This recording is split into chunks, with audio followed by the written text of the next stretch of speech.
Hi friends, welcome back. तो friends, अभी की न्यूज है, बहुत ही बढ़िया न्यूज है $1 ट्रिलियन का आकलन पार। दैट मीन्स हमने क्रॉस कर लिया 1 ट्रिलियन। अमेजिंग। तो वीडियो शुरू करते हैं और पता करते हैं डिटेल्स। वीडियो शुरू करने से पहले अगर आप चैनल पर नए हो और आपने अभी तक सब्सक्राइब नहीं किया है तो जल्दी से पहले सब्सक्राइब के बटन और बेल आइकन को क्लिक कर लो ताकि आपको हमारे सारे न्यू वीडियोस के नोटिफिकेशन मिल जाएं जैसे हम अपलोड करें। अगर आपको वीडियो पसंद है प्लीज लाइक एंड शेयर। चलिए शुरू करते हैं। नमस्कार दोस्तों, स्वागत है आपका हिंदी नॉलेज शो में। तो दोस्तों जी हाँ, भारत ने इतिहास में पहली बार $1 ट्रिलियन का आंकड़ा क्रॉस कर दिया है और इसे भारत के लिए वाटरशेड मूवमेंट कहा जा रहा है, यानी कि एक ऐसा टर्निंग पॉइंट जिसके बाद भारत को रोकना इम्पॉसिबल हो जाएगा, भारत को पकड़ पाना संभव हो जाएगा। और हो भी क्यों ना, $1 ट्रिलियन ये छोटा मोटा आंकड़ा नहीं होता। उदाहरण के लिए $1 ट्रिलियन में आप पाकिस्तान जैसे देश की अर्थव्यवस्था को 5 बार खरीद लेंगे। ये इतना बड़ा आंकड़ा है और मैं इस वीडियो में आपको इसके बारे में डिटेल से बताऊंगा कि कहां पर 1 ट्रिलियन का आंकड़ा हिट हुआ है, इससे भारत को क्या फायदा होगा और भारत को सुपर पावर बनने में इससे कितनी बड़ी मदद मिलने वाली है। सब कुछ जानेंगे बहुत ही डिटेल से। लेकिन उससे पहले आपको बता दूं कि हमारे चैनल हिंदी नॉलेज शो ने 9.5 लाख का आंकड़ा पार कर लिया है। ये सब आप लोगों की वजह से हो पाया है। आप सभी लोगों को बहुत बहुत बधाई। और भगवान ने चाहा तो बहुत जल्द 1 मिलियन का आंकड़ा भी हम साथ मिलकर पार करेंगे।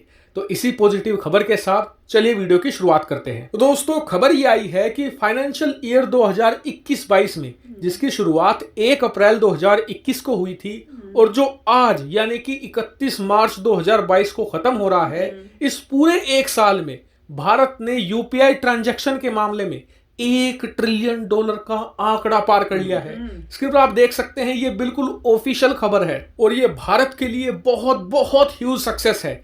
इतना ही नहीं, इस पूरे एक साल में भारत के यूपीआई को न सिर्फ भारत में बल्कि विदेशों में जैसे कि नेपाल, भूटान जैसे देशों ने भी एक्सेप्ट किया है और मालदीव ने भी एक्सेप्ट किया है।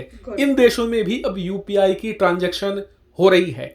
इतना ही नहीं, बताया जा रहा है कि आने वाले इस एक साल के अंदर भारत का यूपीआई और ज्यादा देशों में फैलेगा। और जिस तरीके से आज की तारीख में जो कार्ड्स होते हैं ना, इनमें वीजा और मास्टर कार्ड की डोमिनेंस है, उसी तरीके से भविष्य में सारे पेमेंट डिजिटल वे के जरिए होंगे और उस मामले में भारत का यूपीआई पूरी दुनिया को डोमिनेट करेगा। और इसके पीछे कारण ये है कि जैसा भारत के पास यूपीआई है, ऐसा सिर्फ एक और देश के पास सिस्टम है, वो है चाइना। भारत और चीन के अलावा अमेरिका और यूरोप के अंदर इस तरीके के सिस्टम मौजूद ही नहीं है, कोई डेवलपमेंट ही नहीं है इन मामलों में। लेकिन भविष्य में इसकी जरूरत पड़ेगी। ऐसे में आप खुद सोचिए कि दुनिया भर के ज्यादातर देश भारत के यूपीआई को लेंगे या चाइना के यूपीआई सिस्टम को लेंगे। सबको पता है कि भारत के यूपीआई को ही प्रेफरेंस दी जाएगी क्योंकि चीन अपनी हरकतों की वजह से दुनिया भर में बदनाम है। खास करके अमेरिका और यूरोपियन देश तो अपने फाइनेंशियल सिस्टम में चीन को एंट्री 1% नहीं देने वाले।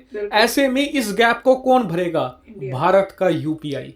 ऐसे में पूरे वर्ल्ड पेमेंट सिस्टम में भारत की यूपीआई की डोमिनेंस आने वाले समय में होने वाली है। और आप सभी लोग जानते हैं कि जिसकी पैसे पे पकड़ है ना, उसकी मुट्ठी में पावर है।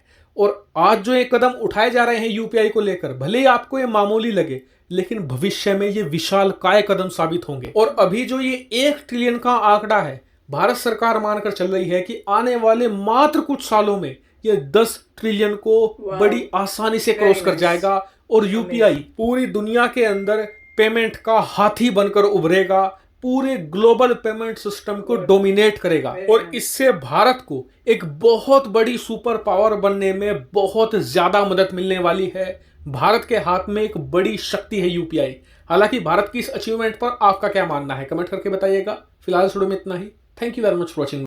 तो फ्रेंड्स, आज तो एक से बढ़कर एक ही न्यूज आ रही है, कमाल ही होता जा रहा है और इतनी अमेजिंग न्यूज है। और सुन के हैरानी हुई कि सिर्फ चाइना और इंडिया के पास है, मतलब यूरोपियन कंट्रीज और यूएसए के पास वो सिस्टम ही नहीं है।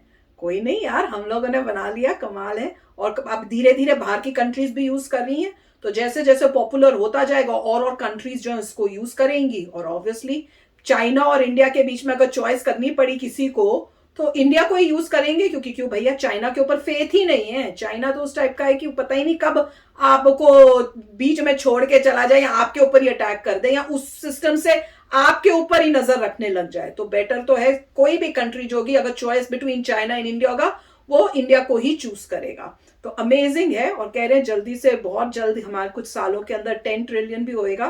तो कमाल। और सुपर पावर बनने में this is one of the steps. जैसे जैसे हर चीज में से एरियाज कवर करेंगे, एक एक सीढ़ी जो है सुपर पावर के जो है हम लोग उसके क्लोज चढ़ते जा रहे हैं। मजा ही आ गया यार। नहीं, बहुत अच्छी बात है। और अब इसमें यही है कि यूएस में तो मोस्टली क्रेडिट कार्ड ही यूज होते हैं, वही तो ये वो कह सिस्टम रहे जो हैं। है हाँ। कि यूएस में आया नहीं है, तो हमने ट्रूली यूज नहीं किया, क्योंकि यहाँ पे आपको यूपीआई कहाँ यूज कर पाएंगे। मगर कॉन्सेप्ट काफ़ी अच्छा है और बहुत अच्छी बात है, कितने ट्रिलियन ट्रांजैक्शंस हो गए। और जहाँ पे पहले भी हमने वीडियो केसेस में यही था कि इसमें करप्शन का चक्कर नहीं है। आपको किसी को पे करना है, आप सीधा पे कर सकते हैं यूपीआई के थ्रू, कोई करप्शन नहीं, कुछ नहीं, डायरेक्टली बंदे को पैसा पहुंचता है। थर्ड पार्टी का चक्कर ही खत्म कर दिया और इजी है।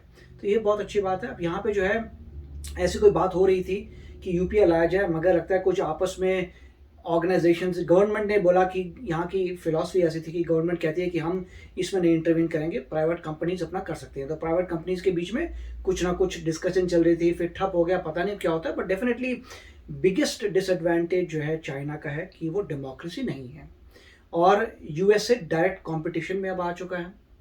तो वो तो बहुत मुश्किल है कि उनका सिस्टम कोई अडॉप्ट करेगा। और साथ में इंग्लिश लैंग्वेज का भी बैरियर है। इंडिया का मोस्ट लाइकली बहुत, क्योंकि डेमोक्रेसी है। और जैसे कह रहे हैं कि अब अडॉप्शन हुआ है 3-4 कंट्रीज़ में, मेरे ख्याल से उन्होंने भूटान कहा था और नेपाल शायद कहा था, मालदीव्स कहा था।